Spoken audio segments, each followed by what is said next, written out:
मुंबईच्या बोरिवलीत national park प्रशासन आणि अभिनव नगरचे रहिवासी आमने सामने आलेत। मुख्य वनरक्षक अनिता पाटील यांच्यावर 50 फूट खासगी जागा अतिक्रमण करत असल्याचा आरोप नागरिकांनी केला।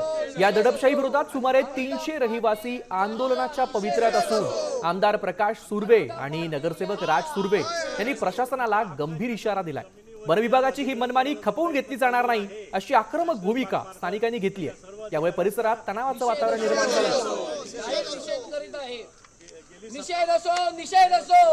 मोठे मोठे उद्योगपती बिल्डर्स असतात, त्यांनी अतिक्रमण केलेलं त्यांना चालतं। आमच्यासारखे जे सर्वसामान्य घरातले जे मराठी लोक आहेत, ज्यांचा जन्म इकडे झालेला आहे, त्या लोकांनी त्यांच्यावर आता फॉरेस्ट अतिक्रमण करण्याचा प्रयत्न या ठिकाणी करत आहे।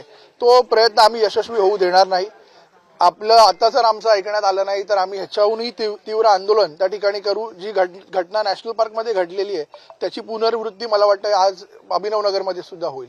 पूर्वी सर्वे घेतला होता, सर्वेनुसार त्यांनी भिंत बांधली, खुंटे अजूनही आहेत। भिंत पण आतमध्ये आपण आता गेलो ना तर आपल्याला भिंत पण अशी तुटलेली खुणा आहेत, भिंतीच्या खुणा पण आहेत। बांधलेली होती तिकडे भिंत पूर्वी, ती कालांतराने हे झाली, मेंटेनन्स नाही म्हणून अर्धी भिंत अजूनही आपण गेलो तर आपल्याला ती भिंत दिसेल। म्हणजे आमची हक्काची जागा आहे, आम्ही अतिक्रमण करत नाहीच आहे। आमची जागा फक्त आम्हाला आमची द्या एवढंच म्हणणं आहे।